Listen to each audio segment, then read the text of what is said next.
All right, so going live right now, and this is the topic that I decided to talk about to start things off is that Bruce Lee and Jackie Chan are not the same, and just my thoughts on that.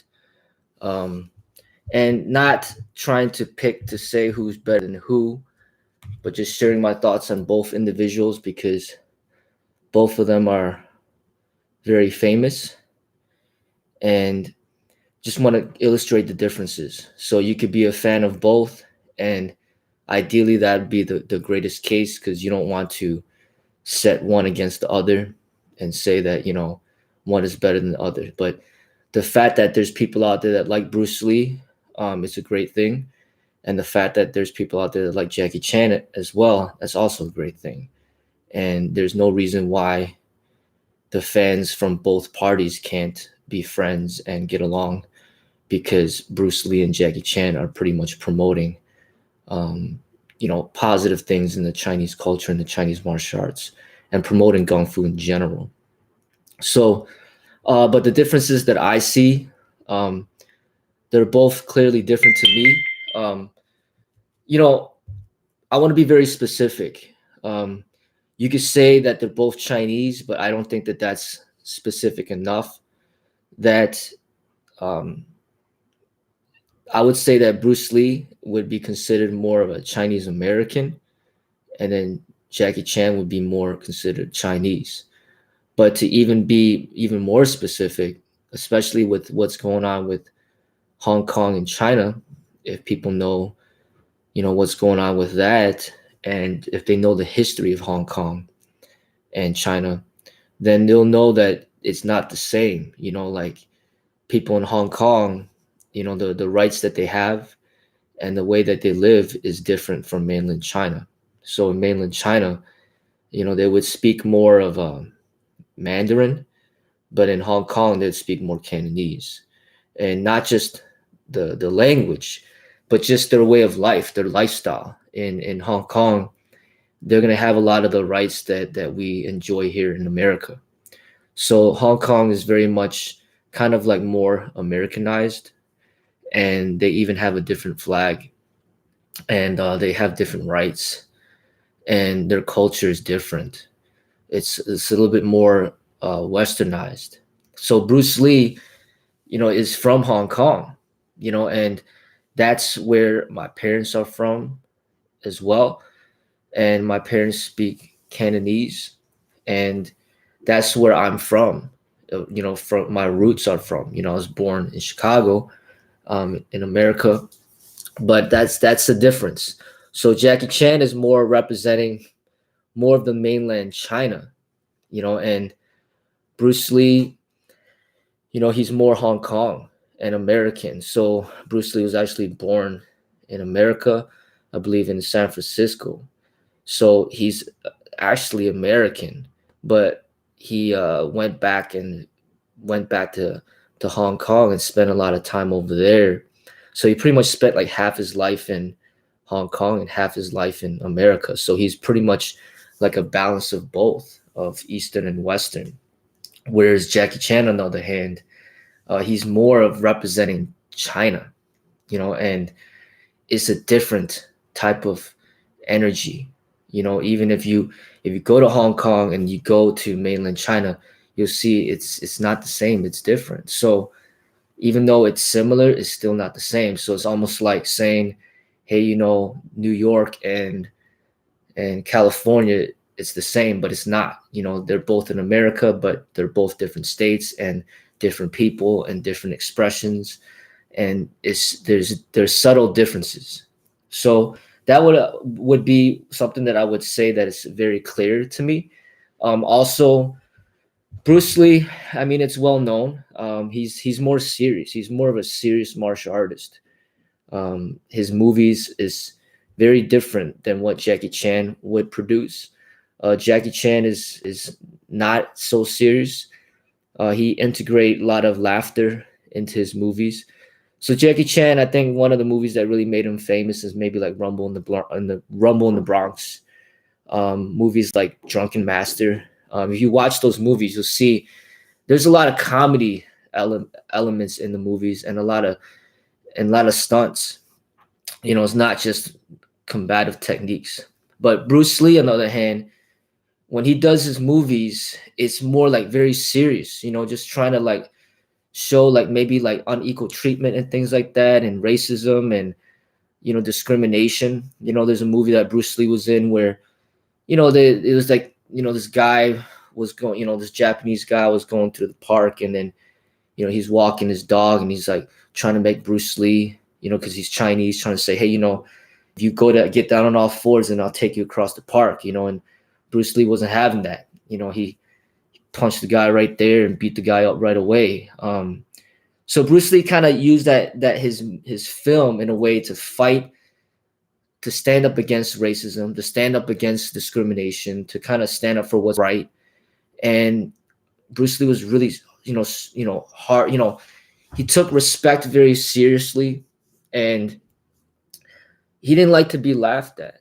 You notice that in Bruce Lee's movies, he would stand next to somebody, and if there's a time to laugh, you would not be laughing at Bruce Lee. You'd be you're laughing at his friend standing next to him. There's a part in Way of the Dragon where his friend's like trying to figure out how to use the nunchuck, ends up hitting himself in the head and stuff like that, and then you laugh at that, because he doesn't know what he's doing.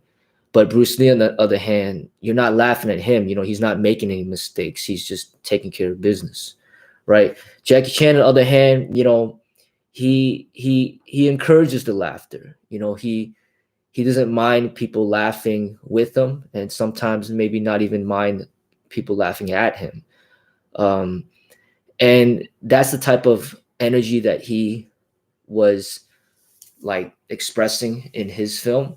And one of the scenes that Jackie Chan was in was actually in Enter the Dragon, where Bruce Lee was fighting a bunch of the Han's henchmen, and Jackie Chan was one of the henchmen, and then Bruce Lee got him in a headlock and then cracked his neck. And Bruce Lee wouldn't be somebody who would take roles like that where he becomes an extra and just gets beat up, just for the sake of getting beaten up, just to get a check. Bruce Lee wasn't that type of person. But Jackie Chan started his career with that, being an extra, to allow a martial artist or somebody to beat him up or just use him and dispose him as necessary. But Bruce Lee wasn't like that. Bruce Lee was the type where he had, an opportunity to be in the Green Hornet. And there's a scene where they're supposed to fight against Batman and Robin. And because Bruce Lee wasn't that well known at that time, they tried to convince Bruce Lee to lose the fight to Robin. And Bruce Lee was very, very upset. And he's like, no, there's no way that's going to happen. Like, I'm the real martial artist. This guy doesn't even practice martial arts. How am I going to lose a fight to this guy? So Bruce Lee was just like very, very up in arms about that. He just was really upset. So upset to the point where he ended up convincing the director to basically have a draw between him and Robin. So he fought for that, and it was very important for him to protect his reputation and to represent what he felt was the reality of martial arts and trying to convey that in film. But Jackie Chan, on the other hand, I'm not really sure that he would have done that. There's quite a few movies where you would see Jackie Chan get beat up, quite often, and it's kind of like it might be a business thing, it might be just something where I guess some people might call it more humbleness, where he doesn't mind taking the lesser role, even if he is more capable. I think Jackie Chan is somebody that's known for stunts. He's really good at stunts, and it's said that he's broken like almost every single bone in his body because he's performed so many stunts. And he pretty much got famous because he was not afraid to put his life at risk to perform these stunts on his own. And that in itself deserves a lot of respect, because not a lot of people would ever do that. So he was like basically the real stuntman that was acting movies. You know, whereas I see Bruce Lee to be somebody who was the real martial artist, but then was acting in movies. So even though Jackie Chan does practice martial arts, like I wouldn't say that he would be like the Bruce Lee type of martial artist. You know, I see that Jackie Chan would be more of like specialized in the stunts and really good at stunts. And the stunts is what really made him famous in my eyes. It was the stunts and where he would actually perform his own stunts and not hire other people to do that for him. That really what is what really in my eyes made him famous. That in addition to the comedy, people love to go to movies to laugh and to just have a good time and just not think about serious things, you know. And he brought that element into the film, you know, made people laugh, did some amazing stunts. So his movies are not designed to like make you think like really hard and make you think about racism or discrimination and what's right, what's wrong, and all things like that. Bruce Lee, on the other hand, he didn't do his own. I mean, he didn't do stunts. And if there was anything where he couldn't do, like a flip, you know, he did hire a stuntman to do it for him. So that is something that he did in Enter the Dragon. There's a few scenes where he's doing flips in there, but it wasn't him. It was somebody else who did the stunts. So Bruce Lee was not about the stunts. He was about the reality of like unarmed combat and, you know, just basically martial arts, that efficiency, amazing speed, amazing flexibility, amazing technique, like things that are like super efficient. He was extreme, in an amazing shape, and he's somebody that could handle his, like he could really, really fight if it came down to it. And that's what he specialized in. And you see it in his books, you see it in his movies, you see it in the serious tone of his movies. His movies can make you think, you know, like what is right, what is wrong, you know, make you think about racism, make you think about discrimination, and you know, things that are serious, you know, serious subjects, you know, something like what Dr. Martin Luther King Jr. might speak about, or Malcolm X might speak about. And you notice, interestingly enough, like why is it that Bruce Lee ends up passing away at the age of 32? Why is it that Dr. Martin Luther King Jr. Gets assassinated? Why is it that Malcolm X gets assassinated? You know, maybe these issues are a little bit too serious for the society to deal with, and then they take care of them because these are things that people don't want to think about.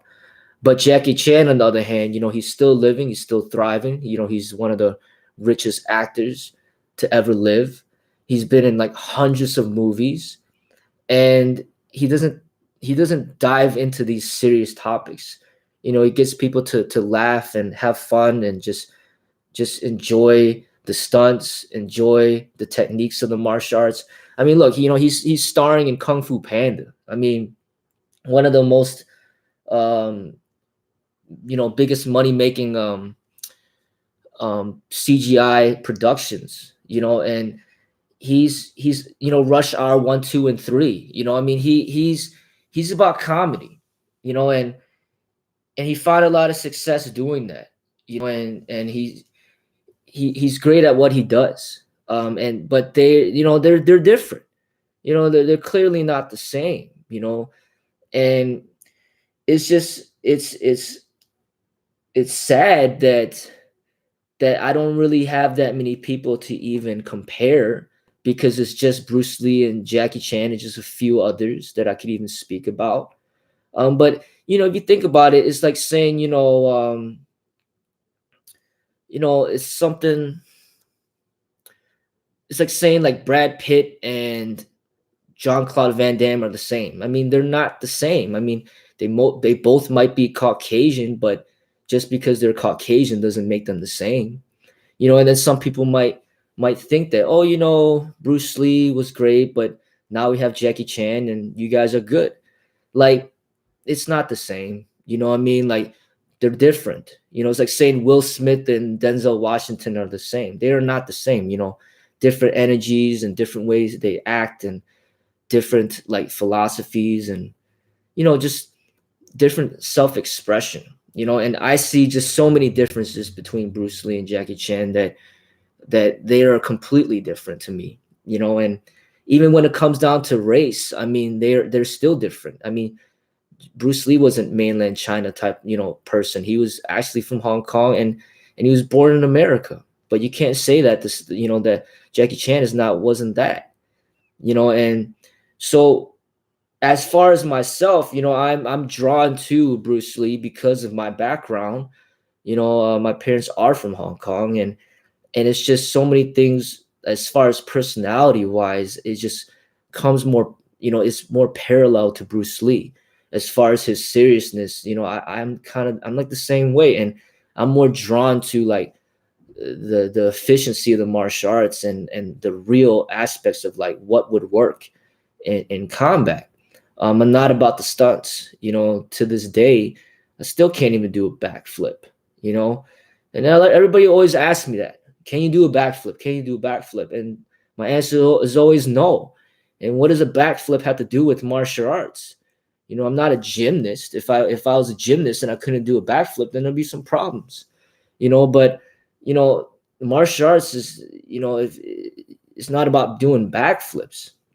You know, but at the same time, you know, people, they like to see things that are exciting. You know, they don't want to just see, you know, efficient techniques. You know, they'd rather watch a gymnast or a breakdancer do some amazing floor routines. But martial arts is not that. You know, it's different. It's not for like people to, oh, you know, to excite the crowd. I mean, it is what it is. It's just an art, and you either appreciate it or you don't. You know, and I like to study on the martial aspects of the martial arts. It's not for the attention or the fancy things. You know, even when I practice the techniques, I practice very basic things that work. And it's just, that's what efficient martial arts is. You know, if you look at boxing, you know, they do things that are just very efficient. You don't see them doing like fancy things where they're doing like crazy punches. They're just doing efficient type of punching techniques, efficient movements, things that work. And that's what I'm drawn to, you know. But I've learned to gain an appreciation for Jackie Chan and what he's established and what he's you know, what he's accomplished, you know, for all these years. And it's almost like being a Chinese American. You know, I have no choice but to support him because there's nobody else out there, not many people out there that have the opportunities that he has to influence the mass public into the Chinese culture and its people. You know, we had Bruce Lee, and then he passed away so quickly, and then now we got like Jackie Chan. You know, you know, and we have to back him up and just support him. So then people will support the Chinese culture in general. So back then, you know, it was like Enter the Dragon and Game of Death and Wave the Dragon, Fist of Fury. And then now today it's like Rush Hour 1, 2, and 3 and Kung Fu Panda 1, 2, and 3. And that's just what it's led to, you know. And but I still am just, you know, my soul, my spirit is just still connected to Bruce, you know, and trying to keep that energy alive. And hopefully, you know, through the work that I do, you know, I could try to re-spark some of that energy and get people to just kind of, you know, bring that energy back so that we could have, you know, it's just more of a comprehensive expression of the martial arts and a deeper respect for the Chinese culture and people.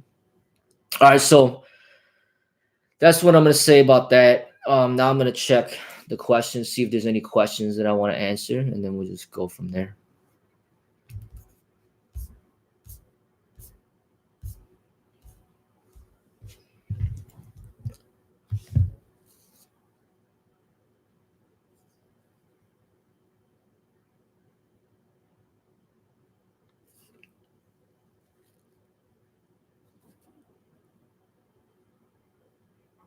All right, so it says, what about Jet Li? Jet Li. I guess I could talk about Jet Li as well.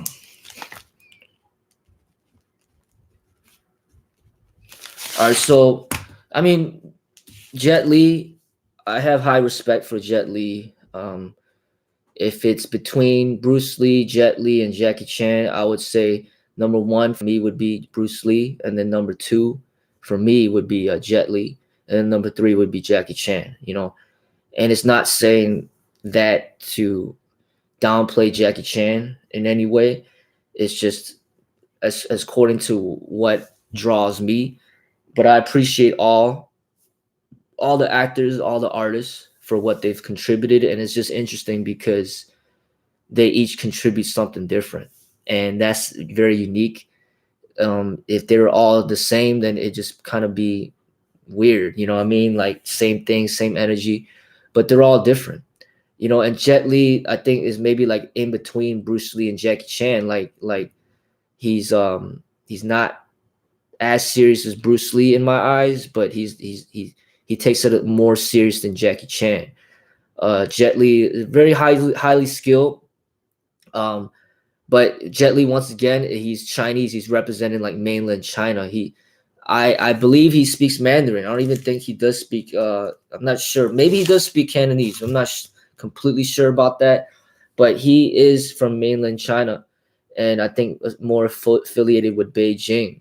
So he's not from that Hong Kong part of China, and he's not representing that energy. So Bruce Lee was representing that Hong Kong side of China, and Jet Li was very skilled to the point where he won, some gold medals in the Olympics from the forms competitions, and super fast, super capable.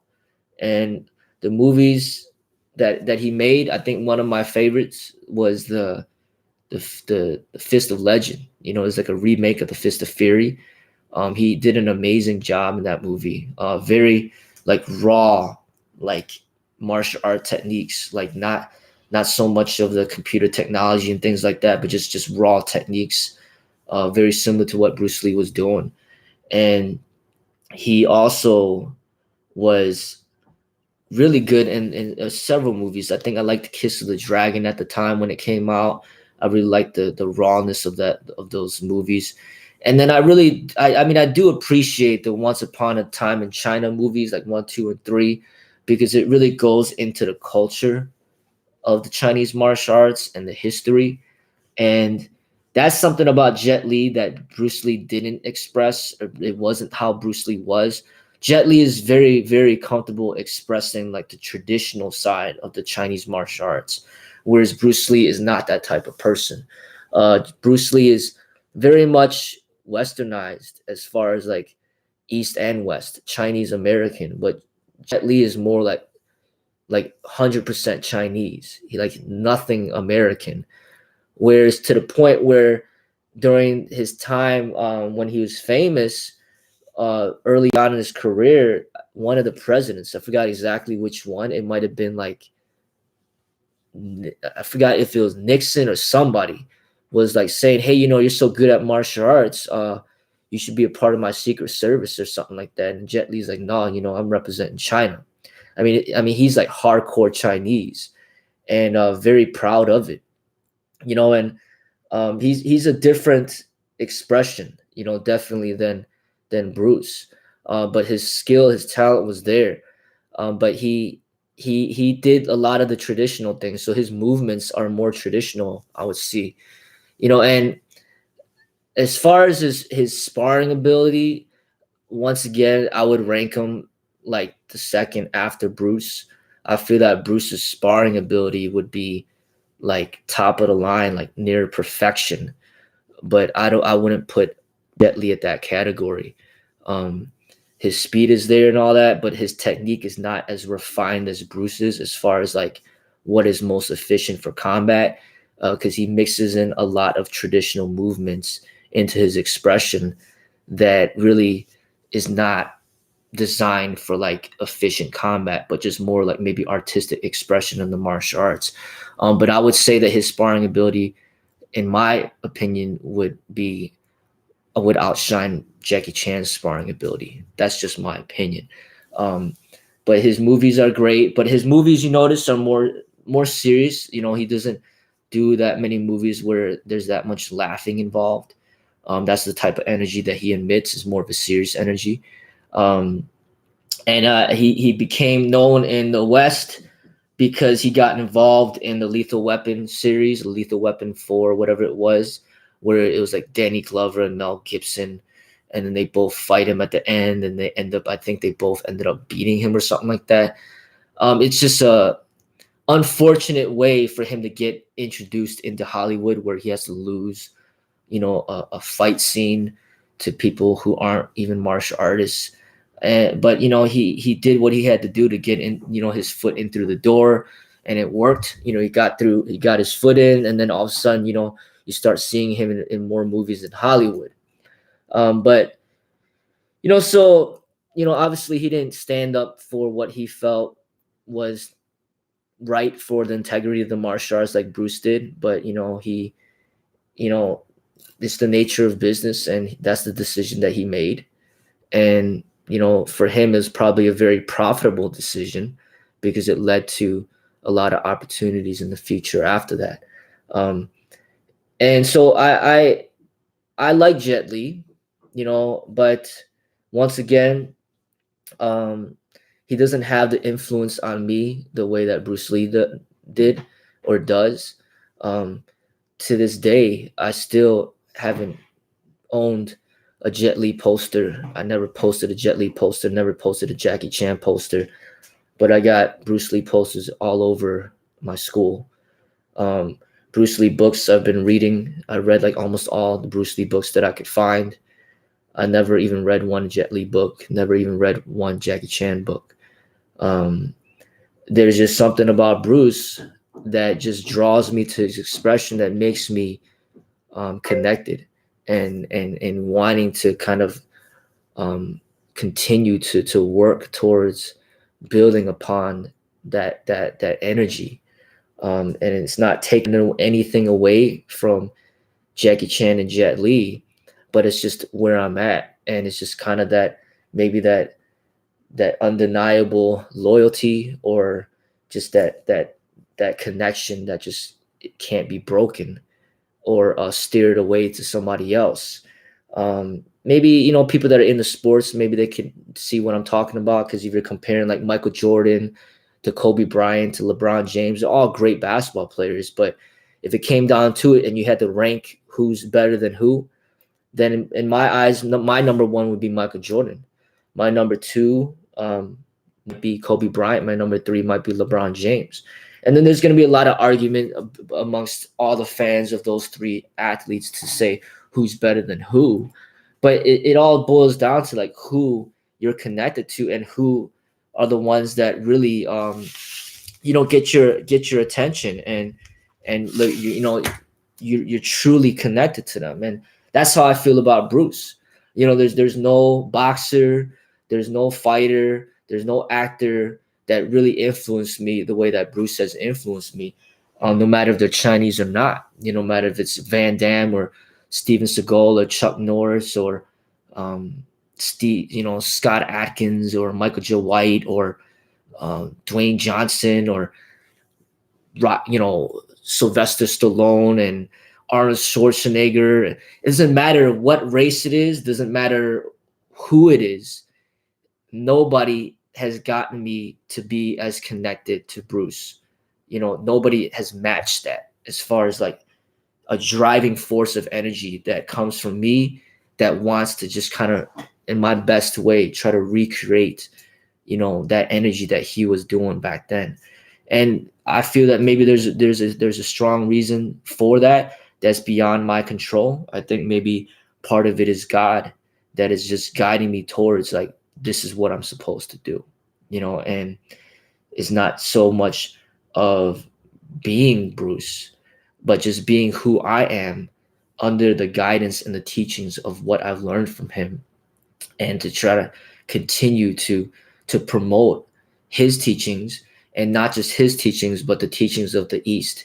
And Bruce is the one who led me to Eastern philosophy. Bruce is the one who led me to Buddha, led me to Lao Tzu, the Tao Te Ching, led me to Osho, led me to Zen, to meditation, to appreciating my culture, my people. It was Bruce. That's why I'm so much like pro Bruce because of so much that he have inspired my life. It's not just watching a movie that's funny. You know, watching a movie from Jet Li or Jackie Chan, it doesn't do much for me. Just because somebody does a cool spin kick or a cool punch, that's not life transforming. What was life transforming was being introduced to the Eastern philosophy because of Bruce Lee. And that transformed my life. And I think that's why there's that forever loyalty, commitment towards like promoting his work and his ways, because essentially by promoting him, I'm promoting my expression in the martial arts as well. You know, I feel that I'm trying to do what he's doing, what he did, but just in modern times, you know, and that's just what it is, you know.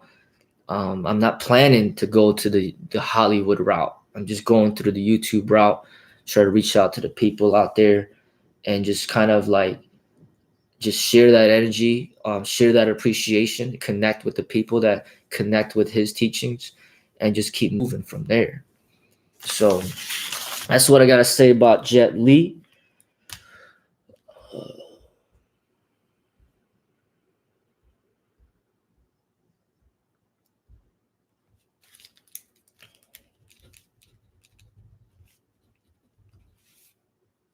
All right, we're at the 31-minute mark.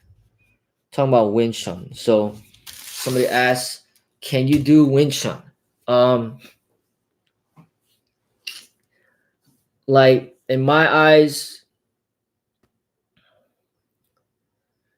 it's kind of hard to say what Wing Chun really is, and to try to gain an understanding of what Wing Chun is, because really, if you look up the definition of Wing Chun, it's like something about like spring fist or something like that. Like it, the meaning of it is it's just a generic meaning. So meaning like if I look it up right now,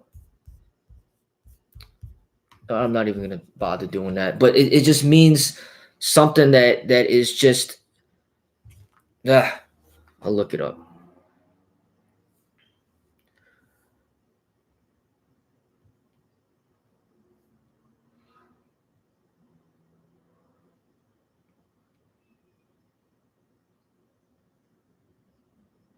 Okay, it means beautiful springtime.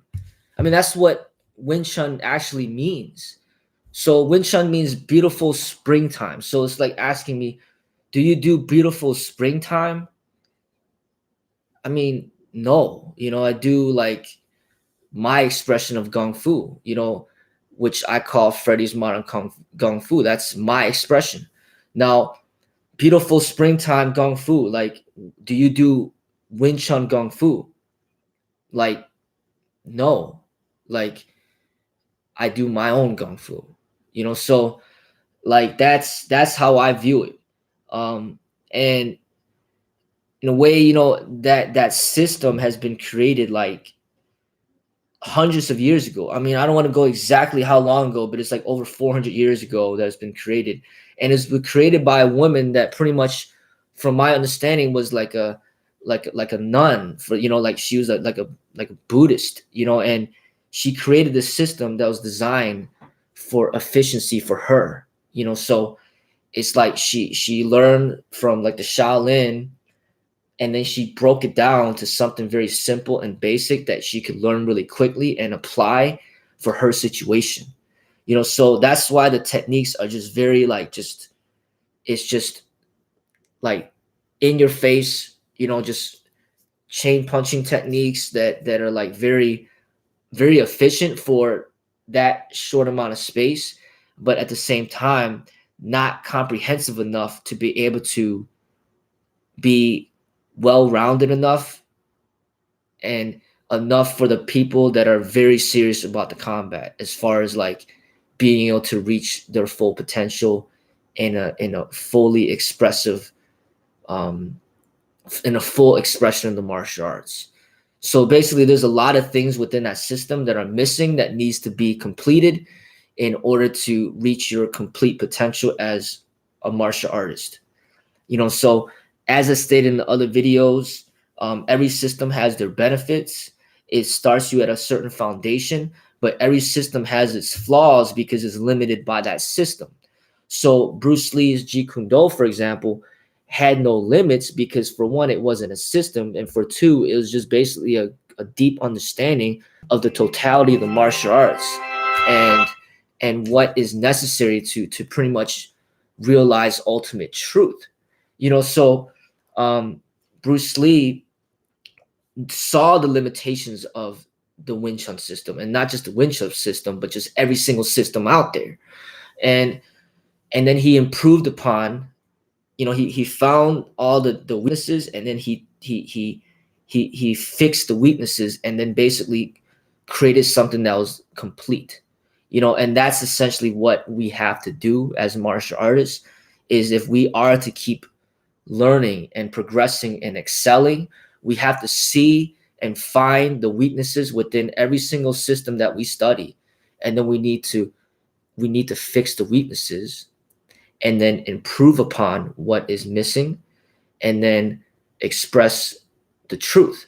But once we do that, then we can't use that same label anymore, because then we've essentially changed that system, and then you cannot call it the same thing after you've changed it. So meaning, it's like, if you bring it back to business, you can't like open a McDonald's and then be like, you know what, this isn't selling as good anymore, so let me just go ahead and start selling spaghetti and start selling hot dogs, and let me just start selling fried chicken, and then call it McDonald's. You can't do that. You're limited by the decisions of that franchise and what they will allow and what they won't allow. So it's the same thing with the system. The system is basically like a business where they have these things that they specialize in, and once you once you step outside of that specialization, it changes the dynamics of what that's representing, and then you can't just all of a sudden just say that it's the same thing, especially when you are not the one who created that system. So the only person that has the power to do that is the creator of the system themselves. So the creator of Wing Chun would, if she was still alive, would have the ability to change what that system is supposed to represent. But because she passed away, the system is set in stone, and it just is what it is. So maybe similar to the Bible, and it just is what it is. You can't just start writing what you want to write in there and just say, oh, that's the Bible. Like any type of work that has already been finished, completed, you just can't go in there and just start changing things and then call it the same thing. So that's what happens in a system. And and it's really, when people say that they practice Wing Chun, in my eyes, I think they don't really have an understanding of like what they're really implying at that moment. Because it's like, how do you know that what you practice is really Wing Chun? How do you know it's the real Wing Chun? And how do you know it's not the corrupted version of Wing Chun, or the watered down version of Wing Chun, or just some random thing that has nothing to do with Wing Chun? And there's nobody there that has the authority to ultimately say that what you are practicing is actually Wing Chun, because the person that created it has passed away for so long ago. And in addition, the person that created it, lived all the way back in China hundreds of years ago. And now, like 400 years later, we're not even in China. We're all the way in America. And then we're talking about a system that was created hundreds of years ago in another country. So even to this day, with the things that are very successful today, you cannot guarantee that they'll still exist 400 years from now, 500 years from now. Apple is doing great right now, but it doesn't mean that they're going to still be in existence 400, 500 years from now. McDonald's is doing great. Doesn't mean they're going to be in existence 400, 500 years from now. And you got to think about it. These companies have millions, billions of dollars to promote their product, their ways, their business. But 400 years from now, it might not even be able to last that long. There's a lot of businesses that go out of business after they've been successful, they're just no longer here. Change technology has changed a lot of different things. We've seen a lot of businesses come and go. So when it comes to like a martial arts system that gains success for, at a certain period of time, what makes it us so certain that it's still going to be in existence in its purest form 400, 500 years from now? So, but the difference of what Bruce Lee did is that he put his art into a technology that is, that can be reproduced and permanent. So he filmed himself expressing his art, and that can pretty much, at a point, it could pretty much be never be destroyed because of so many different formats, in DVDs and streaming and, digital. Like when we see Bruce Lee, we know it's Bruce Lee. When we see the movie, we know that that's really the movie. It's not something that's just in memory. It's something that technology has preserved. So basically, Bruce Lee used technology to preserve his art. But you can't say that for Wing Chun. No technology was used to preserve that style. And because no technology has been used to preserve that style, you pretty much have to assume that whatever people claim as Wing Chun is not truly the real Wing Chun because of the inability of human beings to repeat something to perfection without mistake and without corruption. There's just no way. It doesn't happen that way.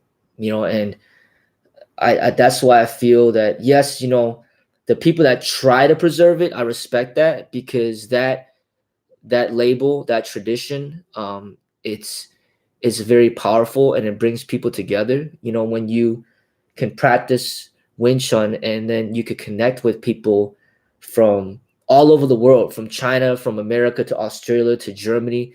And then there's all these people that practice Wing Chun from all over the world, and you guys have that in common. That's very powerful, and that's kind of like the commonality between boxers, a boxer in America, a boxer in Philippines, a boxer in Mexico. Like the boxers are just, they are brought together by that sport, but you notice boxing is boxing all over the world. Basketball is basketball all over the world, and then people practice it and then they unite, from that practice. And Wing Chun has the power to do that. When more people claim Wing Chun or they say that they practice Wing Chun, it just brings people together because it brings them into something in common, that they appreciate the Chinese martial arts, that they work, that they train in the wooden dummy, and they might be all trying to do the same form in the wooden dummy, and they all give respect to Bruce Lee. They all give respect to Yip Man. They all give respect to the Chinese culture. They all know, they know the Chinese language. They know how to read it. They know how to write it. And that's the power of Wing Chun, as far as that label, in bringing people together that have that common goal of appreciating the Chinese martial arts. But it doesn't just stop at Wing Chun. There's Tai Chi. There's the Shaolin Kung Fu. There's the other styles that others might practice. But it's specifically because of Bruce Lee that brought the Wing Chun community together on a worldwide scale. Because if it wasn't for Bruce Lee, I still don't believe that people in America would even know what Wing Chun is or even care about what Wing Chun is. Because there's so many other styles of Kung Fu that are not known in America that exist in China. And why is it that everybody's keep talking about Wing Chun? Well, it's because of Bruce Lee. So rather than using the Wing Chun label to bring people together, we might as well just use the Bruce Lee label to bring people together, because that is that is the source. For me, Yip Man wasn't my inspiration. Bruce Lee was my inspiration. Wing Chun wasn't my inspiration. Jeet Kune Do was my inspiration. So rather than hiding behind the label of Wing Chun, I would rather promote and use the label of Bruce Lee, to bring people together, people that appreciate him, people that love him. Then we come together through his efforts of what he's done to bring us together. But Wing Chun is, it's, I guess it's another label that can be used, to bring people together. But I think that sometimes it might be misused, and people become misinformed, and they kind of get trapped in the label. They get stuck on that label, and then they think that that's the truth. But in my eyes, that's not the truth. The truth is beyond Wing Chun. The truth is beyond Jeet Kune Do, and the truth is even beyond Bruce Lee. Even in that movie in Enter the Dragon, he's talking to that teenage kid, and he's pointing his finger to the moon, and he's saying, don't look at my finger. He hits him in the head. He go, look at the moon. That's what the truth is. So Bruce is like pointing towards the moon, rather than focusing on Bruce, rather than focusing on Wing Chun, rather than focusing on Yip Man. Look at the truth, and basically, I learned to gain an appreciation for not just Bruce Lee, but for anybody that practices Wing Chun, for anybody that studied with Yip Man or appreciates Yip Man or appreciates the Yip Man movies. I appreciate them. People that connect with Donnie Yen, I connect with them. People that connect with Jackie Chan, I connect with them. People that connect with Jet Li, I connect with them. So anything in regards to the Chinese culture and how people connect with that culture, I'll connect with them, because I am wanting to gain an appreciation for the Chinese culture. So people that practice Shaolin Kung Fu, people that practice Wing Chun, practice Tai Chi, practice Chole Foot, practice Hung Gar, practice, their understanding of Jeet Kune Do, people that love Chinese martial art movies, like, we connect because, hey, that's what I'm trying to promote. I'm trying to promote Chinese martial arts in its totality, but I'm not gonna sit here and say that I practice Wing Chun or that I teach Wing Chun, because this is kind of lying to the people, because that's not being true to myself. Even though if I did use that label more, I'd probably make more money, get more students, but I don't want to misinform people. I don't want to try to, say that I do something that I don't. I have my own expression in the martial arts, and I have to put a lot of hard work to promote my own thing. I'm not using Jeet Kune Do. I'm not using Wing Chun. I'm using my own label.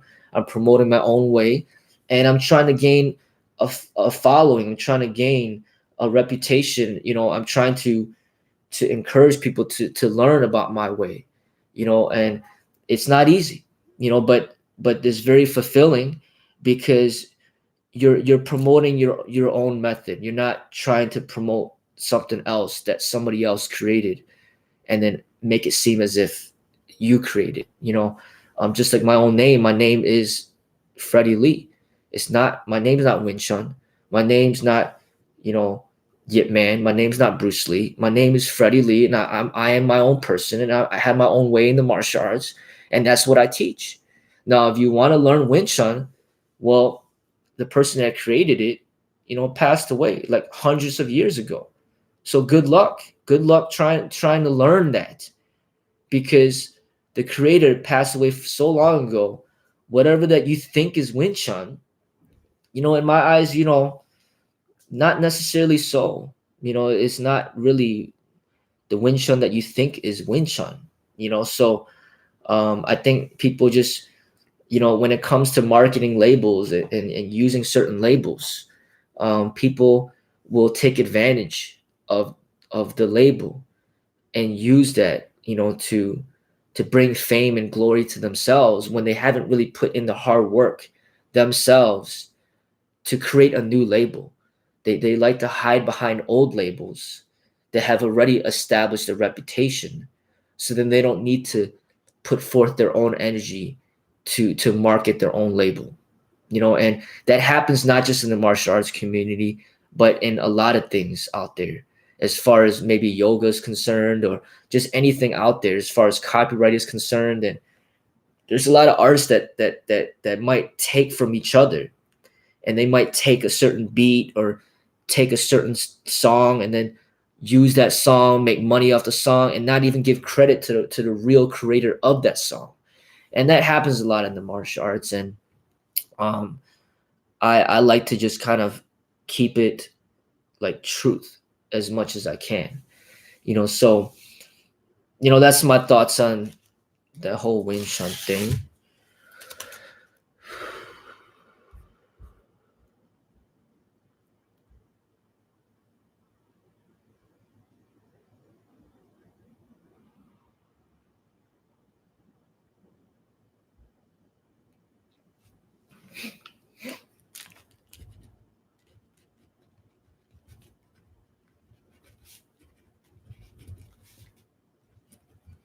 All right, so at the 50-minute mark, this person is just asking, what do you think about home training with the homemade Wing Chun dummy? I think that's great, and that's where it started, like just creativity. I mean, when the wooden dummy was first used, it was just basically just training with the trees. I mean, you got branches that are coming out, and you're using those branches as a way of training. And the trunk of the tree, the branches coming out, and then you imagine the branches being like fists and kicks coming at you, and then you're using that as a training tool. So rather than buying like a punching bag, you're just using the tree. You're kicking the tree, punching the tree, and using that tree, as a way of training for efficiency. So people that don't have much money to buy like a nice Wing Chun dummy can very much, do what they can with nature, and that's how I started, and that's how everybody starts, because nobody starts off, well, not, I can't say nobody, but a lot of people start off with no money and not much money, and then they had to be creative with how they train. If you don't have a bench press, then you do push-ups. If you don't have a pull-up bar, then you might go to the park and then find something to hang on and then do pull-ups from there. Or you might go to the tree and do pull-ups off the tree. You just find ways to train when you don't have the equipment, and that's what creative people do. And not everybody has the luxury of joining a gym or purchasing certain equipment, so you just have to do what you can. And then from there, as you gain, as you progress, and then you make money, then you could start investing in the training equipment and buying nice things to train with, and investing in your health, and investing in your art.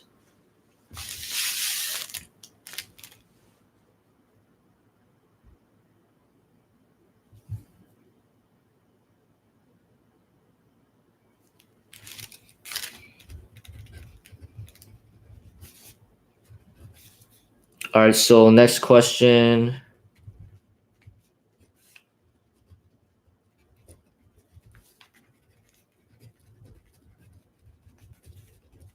is, did Bruce Lee specialize in different martial arts? That's kind of like it's an interesting question, because specialize means like focusing on like something specific. So, and when you say different martial arts, then there's nothing specific, because then there's so many martial arts out there. So it's kind of contradicting, that question.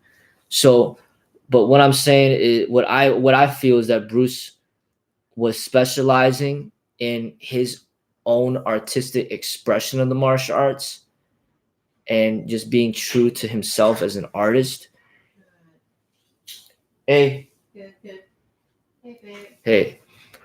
And then basically learning. I'm talking to my dad. Okay. Just basically learning from a lot of different martial artists, a lot of different styles, and he studied as much as he could study. But then there could be a time when he came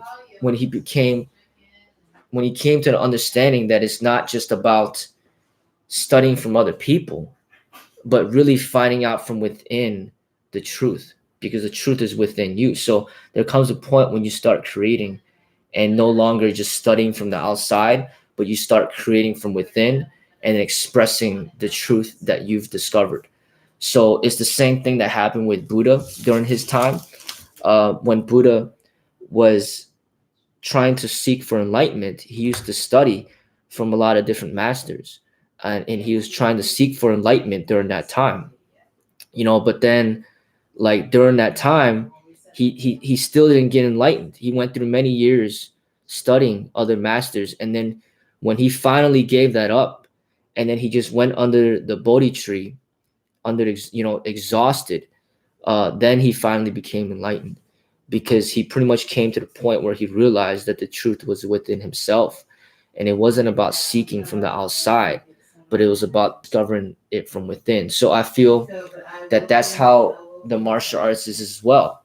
It's about, like, first you're going to be studying from people, other styles, other things, and you're going to do that for probably many years.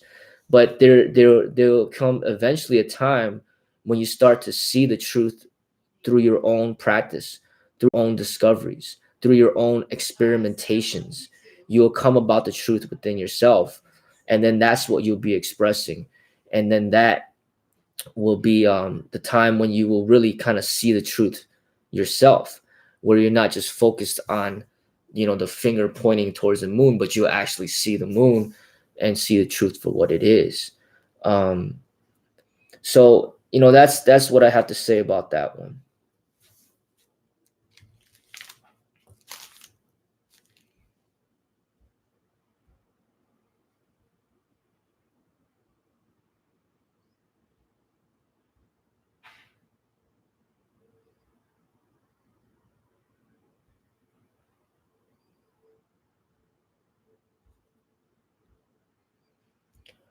All right, so this video is pretty much heading towards the end. This 57 minutes. We want to jump in here. I just want to give you a hug.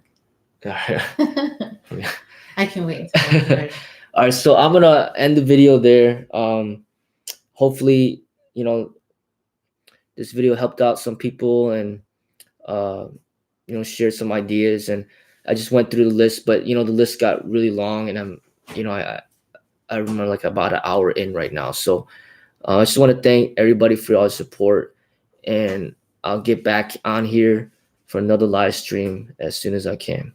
Take care. Good night. Good night.